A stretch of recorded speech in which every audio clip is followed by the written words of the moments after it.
Holy crab apples, is this one of the best examples of good riddance to bad rubbish we have seen in a while. Good riddance to bad rubbish.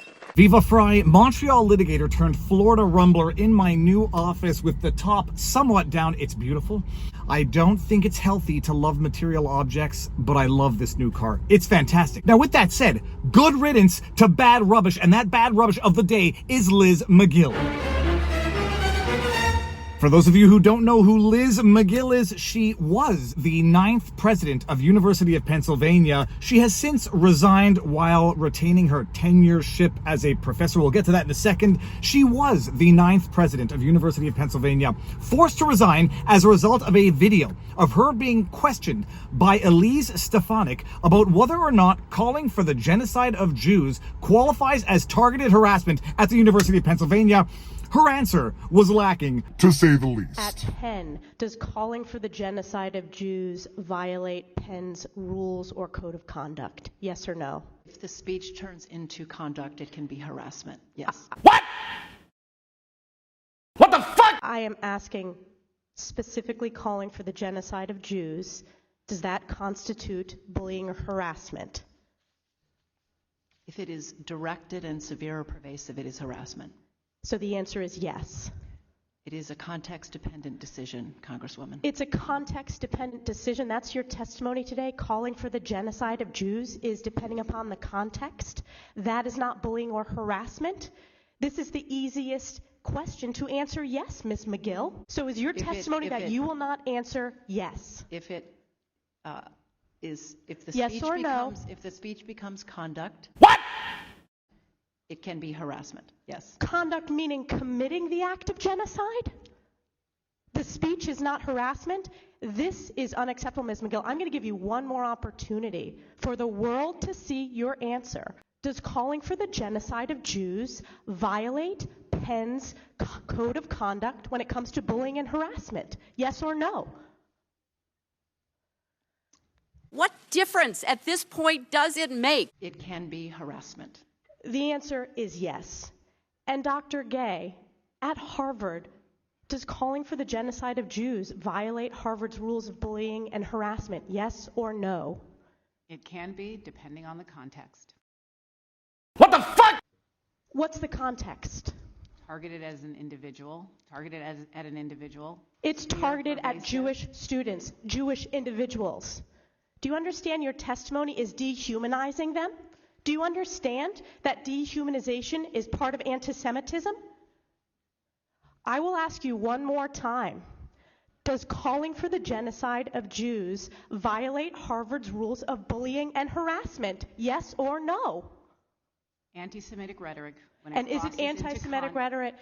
Anti-Semitic rhetoric when it crosses into conduct that amounts to bullying, harassment, intimidation. Now, what should shock you after having watched that video is the sheer arrogance, the pomposity, the haughtiness. She thinks she's the smartest woman on the face of the planet, the degree to which she refuses to answer, I don't know, possibly one of the most straightforward questions of all time. And it's not because it pertains to the hypothetical proposal of the genocide of Jews in particular.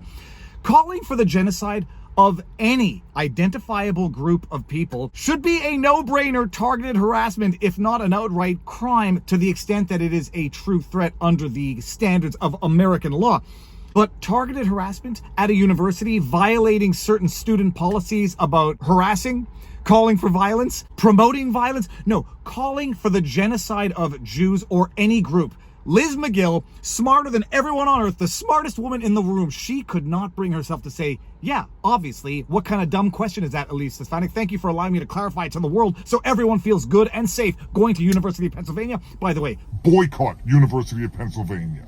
The fact that that rubbish Liz Magill has since resigned from the presidency after having been requested to do so does not really undo the damage that has been caused to University of Pennsylvania. And my goodness, you had someone else in that video clip, although we didn't see all that much of it. Dr. Gay from Harvard, also smarter than everyone in the room, can't just come out and say that calling for the genocide of anybody, any group, is objectively wrong, objectively targeted harassment, and will get you expelled from the most prestigious dump holes of universities in the world. There's a lot of dumb motherfuckers out there. There's a lot of dumb dumb motherfuckers out there. But above and beyond the smugness, the haughtiness, the arrogance, the pomposity, she's so smart she grins like, Is calling for the genocide of Jews targeted harassment at University of Pennsylvania? Yeah, it is. If it's coupled with the actual act of genocide, oh my goodness. If it didn't just upset you enough that she's an arrogant, pompous... Weigh my words here.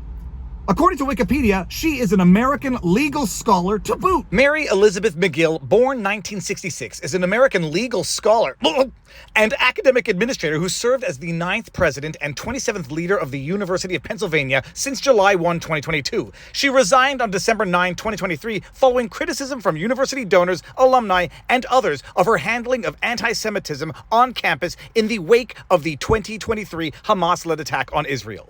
An American legal scholar, 9th president of the University of Pennsylvania, can't bring herself to just say the obvious. She has been forced to resign. She resigned willingly, apparently, while retaining her tenure as a professor.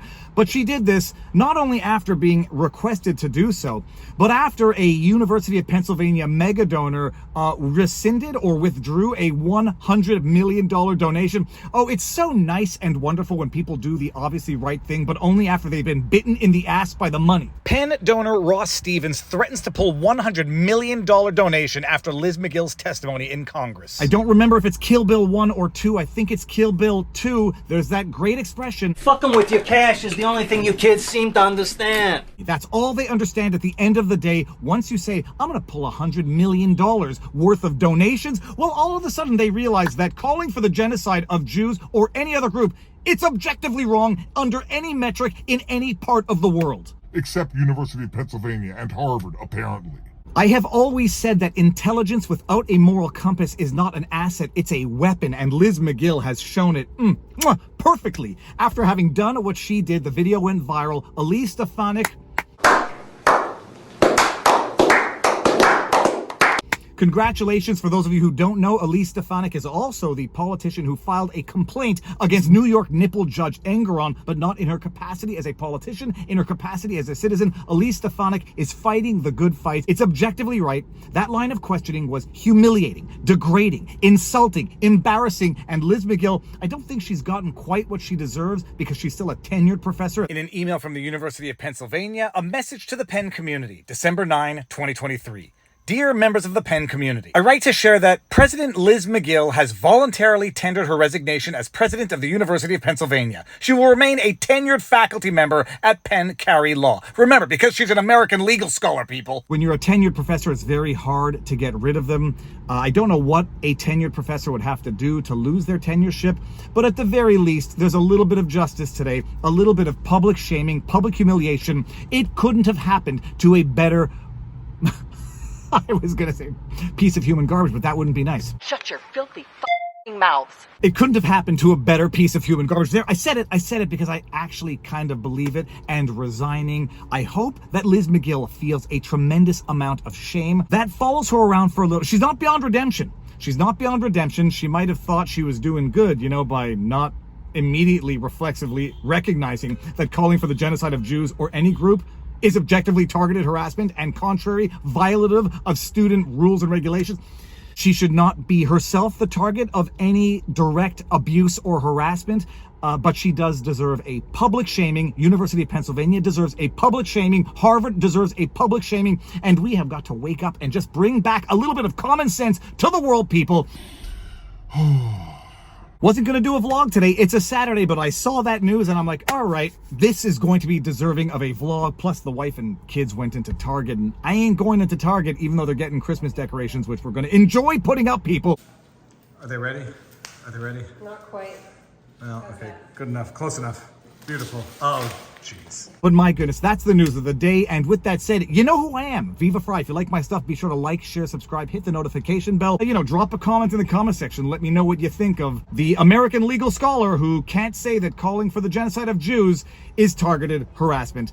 I think she learned her lesson right now. Maybe. Take your money out of there, boycott these places. There's only one response to this type of corruption. Vote with your feet, vote with your dollars, and make the world know that these institutions that have been riding their high horse for the longest periods of time, make the world know what they are worth. What they are worth is that they cannot state the obvious. They are political hellholes of institutions, woke to the point of going broke, and may they go broke. With that said, everybody, now you know your vlog. Peace out, peeps. Booyah! Evil is unspectacular and always human and shares our bed and eats at our own table. Be quiet, Winston. British American poet W.H. Auden. And he's right. Okay, I gotta walk the dog.